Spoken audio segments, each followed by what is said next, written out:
నిరంతరం మాతో ఉండువాడా, alpha omega నీవే కదా, యుగ యుగములు ఏలువాడా, అల్ఫా ఒమేగా నీవే కదా, యుగ యుగములు ఏలువాడా.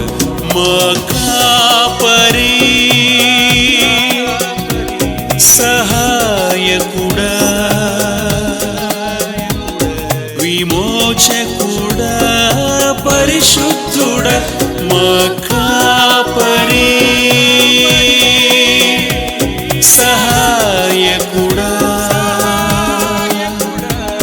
విమోచకుడా, పరిశుద్ధుడా, ఇమ్మానుయేలు ప్రభు, ఇమ్మానుయేలు ప్రభు, ఇమ్మానుయేలు ప్రభు.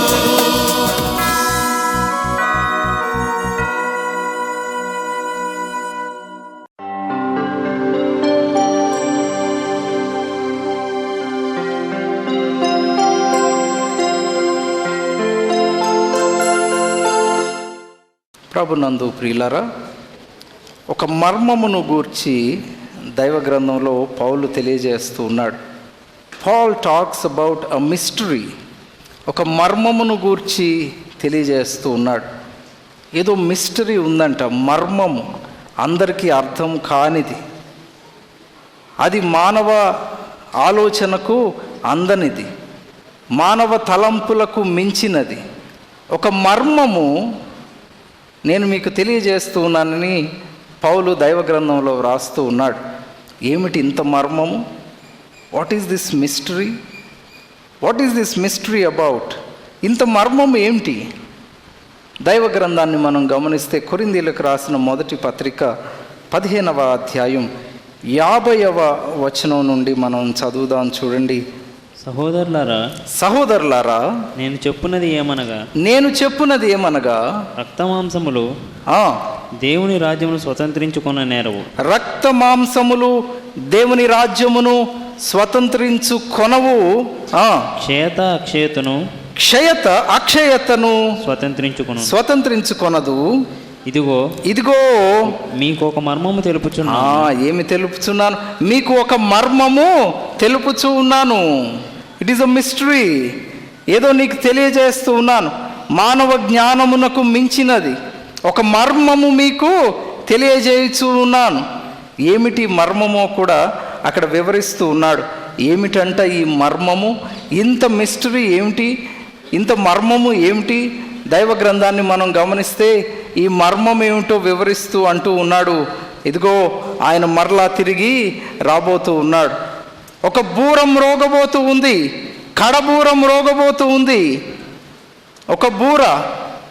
ఏం జరుగుతుంది? ఏమిటి మర్మము? మనకు తెలుసు,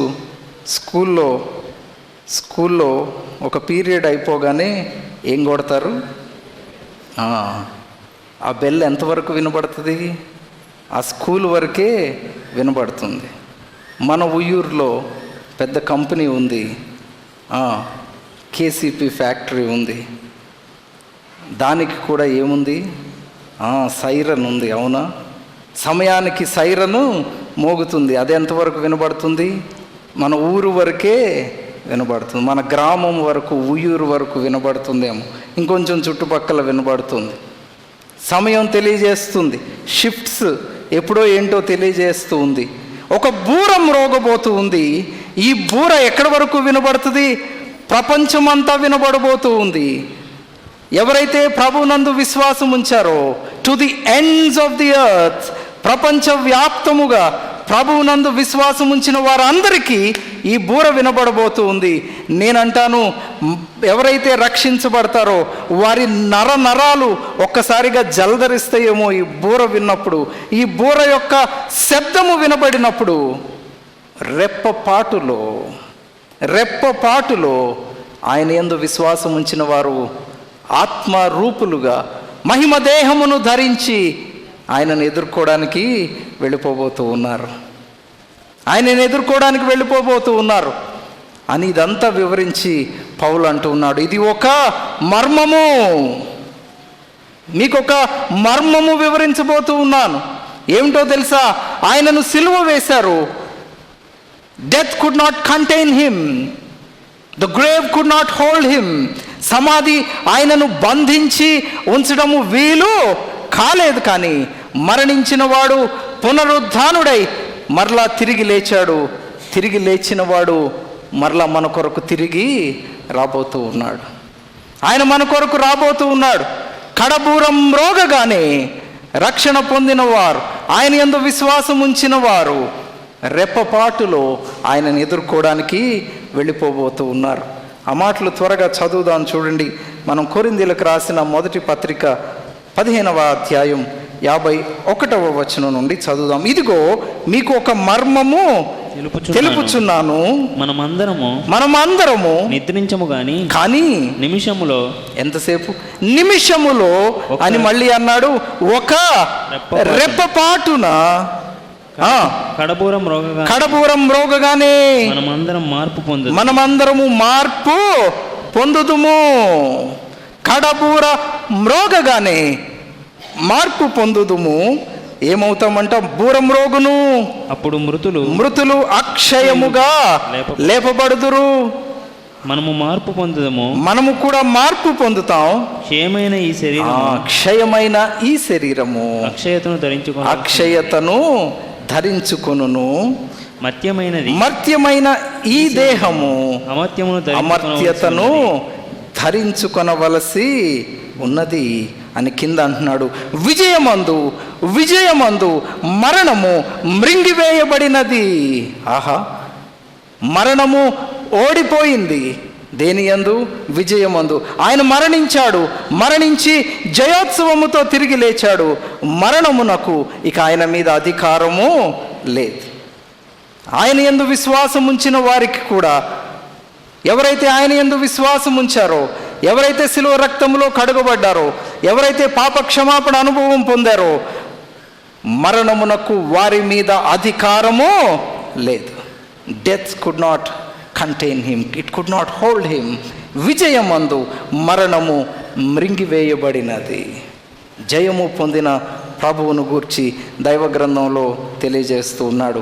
పౌలు వీటన్నిటినీ వివరిస్తూ అంటూ ఉన్నాడు, మీకు ఒక మర్మమును నేను తెలియచేస్తూ ఉన్నాను. అవును, మరణమును జయించి తిరిగి లేచిన ప్రభువును గూర్చి వివరిస్తూ ఉన్నాడు. అవును, ఆయన పునరుద్ధానుడు అవ్వటం ద్వారా, ఆయన మరణమును జయించి తిరిగి లేచుట ద్వారా మనకేమొచ్చింది? మానవులకు ఏం కలిగింది? పునరుద్ధానుడు ప్రభువు నిజమే. ఆయన పునరుద్ధానము ద్వారా మనకేమిచ్చాడు? నేనంటాను, the day of resurrection is a day of our inheritance. రక్షణ అను స్వాస్థ్యమును ప్రభు మనకు దయచేశాడు. ఎప్పుడైతే ఆయన పునరుద్ధానుడయ్యాడో, మరణమును జయించి తిరిగి లేచాడో, అప్పుడే మనకు రక్షణను ఆయన దయచేసినవాడు. ఉచితమైన రక్షణ మనకు ఏర్పరిచేశాడు, సిద్ధపరిచేశాడు. అంతే. ఆయన మరణించి అదే సమాధిలో ఉంటే ఈ దినం మనం ఇక్కడ చేరి రావాల్సిన అవసరము లేదు. ఆయన మరణించి సమాధిలోనే ఉంటే అసలు ఆయన్ని ఆరాధించవలసిన అవసరము లేదు. మరణమును జయించిన వాడు మన ప్రభు అయిన యేసుక్రీస్తు ఒక్కడే. విజయమందు మరణము మృంగివేయబడినది. ఏమిచ్చాడు ఆయన మనకు? The day of resurrection is a day of our inheritance. రక్షణ అను స్వాస్థ్యమును ప్రభు ఆ దినమునే మనకు దయచేసిన వాడు, కన్ఫర్మ్ చేశాడంతే. రక్షణ దయచేయడానికే ప్రభు ఈ లోకానికి వచ్చాడు. ఈ లోకానికి దిగి వచ్చి సిలువలో మరణించాడు. మరణమును జయించి పునరుద్ధానుడై తిరిగి లేచాడు. ఎందుకని ఇదంతా? మానవునికి రక్షణ దయచేయడానికి, మానవ పాపమును దూరపరచడానికే ప్రభు దీన్ని జరిగించాడు. మరి ఆ రక్షణను మనము అంగీకరించామా? ఆ రక్షణను స్వీకరించామా? సిలువ రక్తములో మనం కడుగుబడ్డామా? దైవ గ్రంథంలో తెలియజేస్తూ ఉన్నాడు, ఒక రాజు ఒక విందు ఏర్పరిచాడంట. ఏం ఏర్పరిచాడు? విందును సిద్ధపరిచాడు. ఎవరి రాజు? ఈయనే మన ప్రభు అయిన యేసుక్రీస్తు వారు. ఏమిటి విందు? రక్షణ అనే విందును సిద్ధపరిచాడు. రక్షణ అనే విందును ప్రభు మన కొరకు సిద్ధపరిచాడు. ఈ రాజు విందును ఏర్పాటు చేసి తన రాజ్యములో ఉన్న వారిని పిలవమని పంపించాడు. రండి, రాజుగారు విందు సిద్ధపరిచారు, మీరందరూ ఈ విందును స్వీకరించమని భటులను పంపించాడు. వెళ్ళారు, వెళ్ళి అందరినీ ఆహ్వానిస్తూ ఉన్నారు విందుకు. ప్రజలు ఏం చేశారో తెలుసా? ఒకరి తర్వాత ఒకరు నెపములు చెప్పసాగిరి అన్నాడు. సాకులు చెప్పటం మొదలుపెట్టారు. ఒకరి తర్వాత ఒకరు సాకులు చెప్తూ ఉన్నారు. ఒక వ్యక్తి అన్నాడు, నేను పొలం కొన్నాను, నేను దాన్ని వెళ్ళి పరీక్షించుకోవాలి, చూసుకోవాలి. సరే, ఈ వ్యక్తి వచ్చేటట్లేడని ఇంకో వ్యక్తి దగ్గరికి వెళ్తే అతను అన్నాడు, నేను ఎడ్లను కొన్నాను, కొన్న ఎడ్లను నేను పరీక్షించుకోవాలన్నాడు. పరీక్షించి కొంటామా? కొన్న తర్వాత పరీక్షిస్తామా? పరీక్షించిన తర్వాతే కొంటాం. అంత బాగున్నాయి ఎడ్లు అన్న తర్వాతే వాటిని మనం కొంటాం. కానీ ఇతను సాకు చెప్పడానికి ఏమంటున్నాడు? నేను ఎడ్లను కొన్నాను, వాటిని ఇప్పుడు వెళ్ళి పరీక్షించుకోవాలి, నాకు విందుకు వచ్చే సమయం లేదు. మరొక వ్యక్తి అన్నాడు, నేను వివాహం చేసుకున్నాను, నేను విందుకు రాలేను. సాకులు చెప్పడం ప్రారంభించారు. ఎవరికి వారే ఎక్స్క్యూజెస్, నెపములు చెప్పసాగిరి. రక్షణ వాక్యము వింటూనే ఉన్నావు, సువార్త వింటూనే ఉన్నావు, హృదయాన్ని ప్రభువుకు సమర్పించలేదు. ఆయన మరణించాడు, మరణమును జయించి తిరిగి లేచాడు. పునరుద్ధానము దేని కొరకు? మానవుని రక్షణ కొరకు. పాపమును దూరపరిచి ఆయన రాజ్యములో మనలను చేర్చడానికి ప్రభు ఈ లోకానికి దిగి వచ్చాడు. ఆయన మన కొరకు మరణించాడు, మరణమును జయించి మరలా తిరిగి లేచాడు. ఈ దినము నెపములను ప్రక్కన పెడదాం, సాకులను ప్రక్కన పెట్టి ప్రభువిచ్చిన రక్షణను మనము హృదయంలో స్వీకరిద్దాం. రక్షించబడిన వారముగా ప్రభువులో ముందుకు సాగాలి. ఎఫెసీ పత్రిక 2వ అధ్యాయం 4వ వచనం నుండి చదువుదాం. చూడండి. అయినను దేవుడు కరుణా సంపన్నుడై ఉండి మనము మన అపరాధముల చేత చచ్చిన వారమై ఉన్నప్పుడు కూడా మన ఎడల చూపిన తన మహాప్రేమ చేత మనలను క్రీస్తుతో కూడా బ్రతికించెను. అంతే, మనలను క్రీస్తుతో కూడా బ్రతికించను. ఇదే పునరుద్ధాన శక్తిని మనకు దయచేస్తూ ఉన్నాడు. ఎవరైతే ఆయన యందు విశ్వాసం ఉంచారో, ఎవరైతే శిలువ రక్తములో కడుగుబడ్డారో, వారికి మరణమునకు వారి మీద కూడా అధికారము లేదు. మరణమును జయించిన వారం. అంతే, మనము కూడా మరణమును జయించిన వారం. అంటే ఈ లోకంలో చనిపోమా? ప్రభునందు విశ్వాసం ఉంచిన వారు మరణమును జయించిన వారు. అంటే ఈ లోకంలో చనిపోమా? చనిపోతాం. మన్నైనది మన్నైపోతుంది, కానీ ఆత్మ దాని దయచేసిన దేవుని యొద్దకు చేరును. ఆత్మ నిరంతరము జీవించేదిగా ఉంది, దేవుని యొద్దకు చేరుతుంది ఆత్మ. అందుకే దైవ గ్రంథంలో అంటూ ఉన్నాడు, క్రీస్తుతో కూడా మనలను లేపినవాడు. మరణమునకు మన మీద అధికారము లేదంతే. ఎందుకు ఈ పునరుద్ధానము? It is a day of our inheritance. రక్షణను, స్వాస్థ్యమును ప్రభు మనకు దయచేసినవాడు. ఆ రక్షణను పొంది ప్రభు కొరకు మనము ముందుకు సాగే వారంగా ఉండాలి. అదే ఎఫెసీ పత్రిక 2వ అధ్యాయం 8వ వచనం కూడా మనం చదివితే ఎలా మనము రక్షించబడ్డామో ప్రభు కృపను గూర్చి వివరిస్తూ ఉన్నాడు. మీరు విశ్వాసము ద్వారా కృపచేతనే రక్షింపబడ్డారు. అంతే, ఎలా రక్షించబడ్డారు? కృపచేతనే మీరు రక్షించబడ్డారు. ఇది మీ వలన కలిగినది కాదు. ఇది మీ వలన కలిగినది కాదు, దేవుని వరమే. దేని వలన? అంతే, ఆయన వలనే కలిగింది. అంతేకాదు, it is a gift. It is a gift of God. Salvation is a gift of God. మీరు చేసింది ఏం కాదు, మీరు ప్రయాసపడింది అసలు కాదు, కానీ ఇది దేవుని వరము. వరముగా దేవుడు మనకు ప్రసాదించాడు. అదే రక్షణ. రక్షణను మనకు ఉచితంగా ఇచ్చాడు. ఆ రక్షణ సిద్ధపరచడానికి ప్రభు ఎంతగానో ప్రయాసపడ్డాడు, ఎంతో శ్రమను అనుభవించాడు. సిలువలో ఎంతో శ్రమను, నిందను, అవమానాన్ని మన కొరకు భరించాడు. మనం చేయవలసింది ఒక్కటే, ఆయన సిద్ధపరిచిన రక్షణను మనము స్వీకరించే వారంగా ఉండాలి. పాపినైనా నన్ను సిలువ రక్తములో కడిగి శుద్ధీకరించు ప్రభువా, నన్ను రక్షించమని దేవుని సన్నిధిలో మనము తీర్మానం చేసే వారంగా ఉండాలి. మంచిది. దేని కొరకంట? ఈ పునరుద్ధానము మనకు రక్షణ దయచేయడానికి. It is the day of our inheritance. మంచిది. ఈ పునరుద్ధానము ఏం జరిగింది? పునరుద్ధాన దినమున దేని కొరకు ఈ పునరుద్ధానము? నేను అంటాను, the last enemy got completely defeated. Last enemy అంటే శత్రువు, అది కూడా ఆఖరి శత్రువు. ఆఖరి శత్రువు ఏమైపోయాడంట? ఓడిపోయాడు. The last enemy got defeated. ఈ శత్రువు ఓడిపోయాడు. పునరుద్ధానము ద్వారా ఈ శత్రువు ఓడిపోయాడు. ఎవరి శత్రువు? అది కూడా నేను అన్నాను, ఆఖరి శత్రువు అన్నాను. ఎవరి ఆఖరి శత్రువు? ఆఖరి శత్రువు అంటే మరణం. ఆఖరి శత్రువు అంటే మరణానికి సూచన. పాపము ఏం చేస్తుంది? మనం దైవ గ్రంథంలో చదువుతాం, పాపానికి జీతము మరణం. అవును, పాపమునకు జీతము మరణం అని దైవ గ్రంథంలో మనం చదువుతాం. దైవ గ్రంథంలో పాపాన్ని ఎలా వివరించాడో మనకు తెలుసు. దాన్ని ఒక ఊబితో పోల్చాడు. అవునా? దేంతో పోల్చాడు? ఊబితో పోల్చాడు. మానవుడి పాపములో నుండి బయటకు రాలేకపోతున్నాడు. ఎందుకని? ఈ ఊబి ఏం చేస్తుంది? పాపములోనికి ఇంకా లోపలికే లాగివేస్తుంది. పాపపు ఊబిలోనికి ఇంకా మనలను లాగివేస్తుంది, దించివేస్తుంది.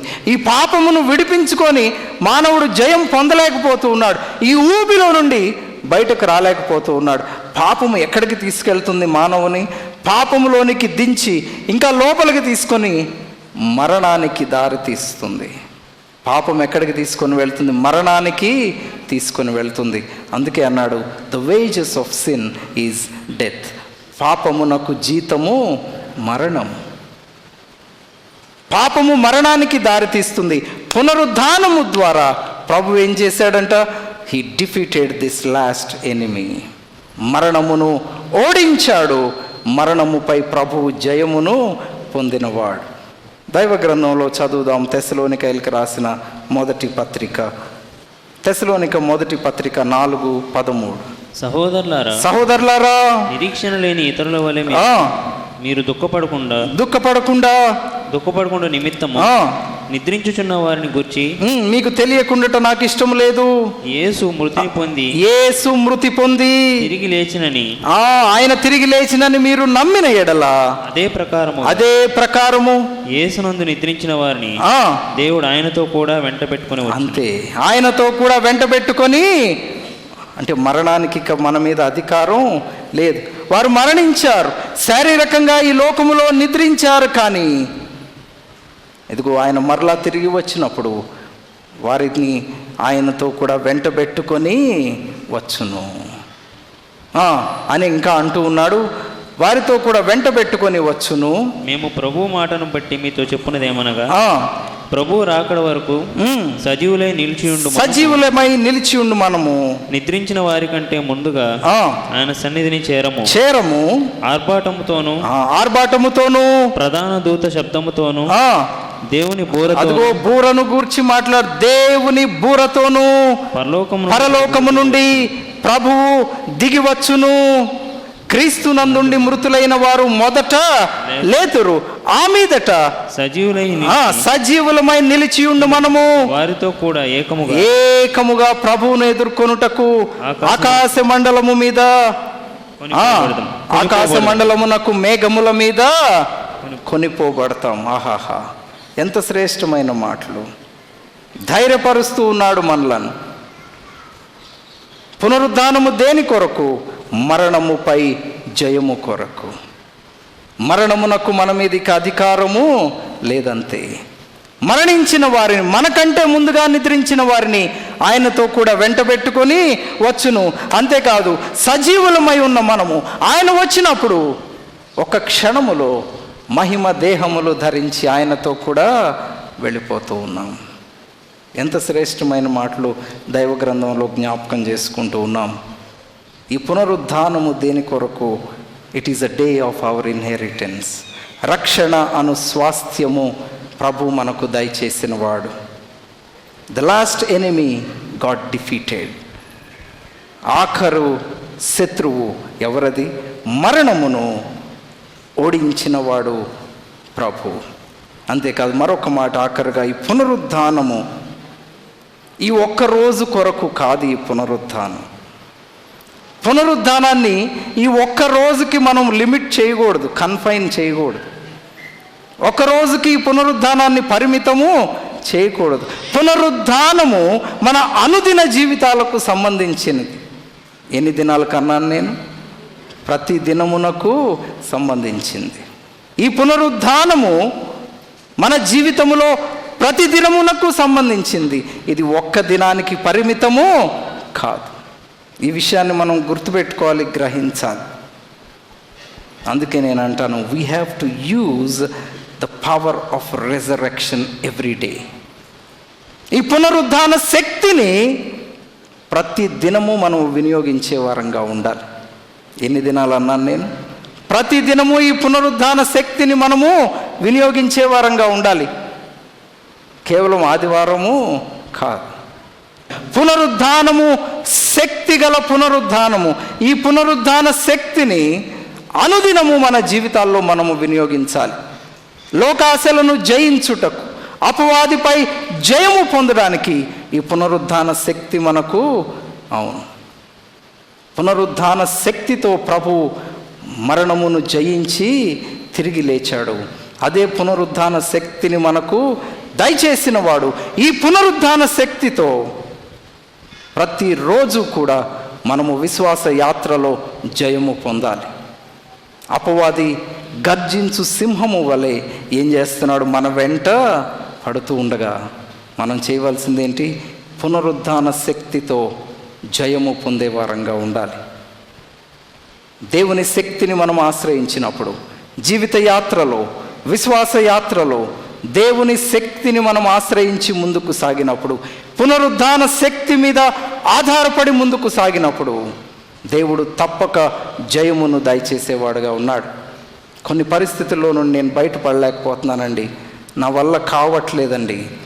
మన శక్తి చాలదు. ఏ శక్తి కావాలి? పునరుద్ధాన శక్తి కావాలి. పునరుద్ధాన శక్తిని ఆశ్రయించి ప్రభువులో మనం ముందుకు సాగినప్పుడు ప్రభు తప్పక మనకు జయమును దయచేసేవాడుగా ఉన్నాడు. We have to use the power of resurrection every moment in our lives. మన జీవిత యాత్రలో, విశ్వాస యాత్రలో ప్రతి క్షణము కూడా ఈ పునరుద్ధాన శక్తితో మనము జయము పొందే వారంగా ఉండాలి. అంతేకాదు, ఈ పునరుద్ధాన శక్తితో we have to experience the peace of resurrection. నేను అన్నాను, ఈ పునరుద్ధాన శక్తిని మనం ఆశ్రయించినప్పుడు హృదయములలో ఏముంటుందో తెలుసా? నెమ్మది ఉంటుంది. హృదయములో ఏముంటుంది అన్నాను? నెమ్మది ఉంటుంది. హృదయములో ఏముంటుంది? సమాధానం ఉంటుంది.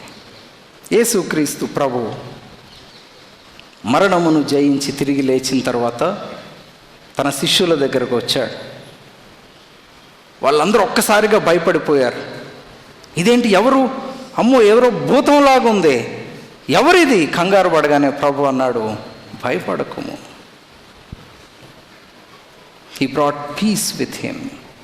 భయపడకండి, నేనే. మీరు కంగారు పడాల్సిన అవసరము లేదు. The power of resurrection will fill our hearts with peace. పునరుద్ధాన శక్తి మనలను నెమ్మదితో నడిపిస్తుంది, సమాధానముతో మన హృదయాలను నింపేదిగా ఉంది. We have to experience the peace with the power of resurrection. నిజమైన సమాధానము ప్రభువునొద్దే ఉంది.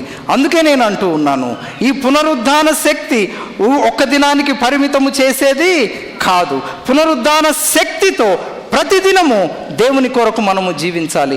పునరుద్ధాన శక్తి ఇచ్చే సమాధానము అనుదినము కూడా మన హృదయములలో నివసించాలి.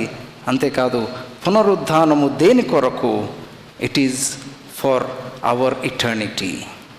అది నిత్యత్వము కొరకు గనుక పునరుద్ధానము మనము జ్ఞాపకం చేసుకున్నప్పుడల్లా మన మనసు అంతా ఎక్కడుండాలి? పైనున్న వాటి మీదే మన మనసు ఉంచాలి. లోక సంబంధమైన వాటి మీద కాదు, కానీ వేటి మీద ఉంచాలి? పైనున్న వాటి మీద మన మనస్సును ఉంచి we have to set eternal priorities. పైనున్న వాటి మీద మన మనసు ఉంచి ఒక దినాన దేవుడు గొప్ప బహుమానం ఇవ్వబోతూ ఉన్నాడు కనుక ఆ బహుమానము కొరకు ఈ జీవిత యాత్రలో మనము ప్రయాసపడే వారంగా ఉండాలి. దేని కొరకు పునరుద్ధానం అన్నాను? నేనన్నాను, పునరుద్ధానము ద్వారా it is a day of our inheritance. రక్షణ అను స్వాస్థ్యమును ప్రభు మనకు దయచేశాడు. పునరుద్ధానమున ఏం జరిగింది? The last enemy got defeated. ఆఖరు శత్రువు ఎవరది? మరణమును దేవుడు ఓడించినవాడు. మూడవ మాట చెప్పాను, పునరుద్ధానము ఒక దినానికి పరిమితమయ్యేది కాదు. పునరుద్ధాన శక్తితో దినదినము జయము పొందాలి. పునరుద్ధానము ద్వారా మనకేమొస్తుందన్నాను? దేవుడు నెమ్మదిని, సమాధానమును దయచేస్తారు. ఆ నెమ్మది అనుదినము మన జీవితాల్లో మనం అనుభవించాలి. అంతేకాదు, ఈ పునరుద్ధానము దేని కొరకన్నాం? ఫర్ ఇటర్నిటీ, నిత్యత్వము కొరకు గనుక మన మనస్సును పైనున్న వాటి మీద ఉంచి దేవుని దృష్టిలో గొప్ప బహుమానము పొందేవారముగా ఈ జీవిత యాత్రలో ప్రయాసపడదాం. ప్రార్థన చేద్దాం. మహోన్నతుడు అయిన తండ్రి, వాక్య ధ్యానంలో మీరు చూపిన కృపను బట్టి స్తోత్రాలు ప్రభువా. మరణమును జయించి పునరుద్ధానుడై తిరిగి లేచినందుకు స్తోత్రాలు చెల్లిస్తున్నాం. వాక్యము విన్న బిడ్డల్లో రక్షణ కార్యమును జరిగించండి.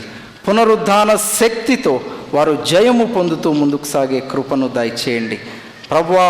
విజయమందు మరణము మృంగివేయబడినదని మీ వాక్యము సెలవిస్తూ ఉండగా ప్రతి ఒక్కరూ కూడా రక్షించబడి విజయముతో, జయముతో ముందుకు సాగే కృపను దయచేయండి ప్రభువా. ప్రతి హృదయములో వాక్యమును ఫలింపచేయండి. ప్రతి బిడ్డను మీరు ఆశీర్వదించండి. ప్రతి కుటుంబాన్ని మీరు బలపరచండి. కృంగిన వారిని లేవనెత్తండి. అనారోగ్యముతో ఉన్న వారిని స్వస్థపరచండి. మీ సన్నిధిలో ప్రతి ఒక్కరిని వర్ధిల్ల చేయమని మా ప్రభువును ప్రియ రక్షకుడైన క్రీస్తు యేసు అత్యున్నత నామంలో స్తుతించి ప్రార్థించి వేడుకుంటున్నాము తండ్రి. ఆమేన్. మా address doctor M John David, post box number 004, Uyyuru, Krishna జిల్లా 521165.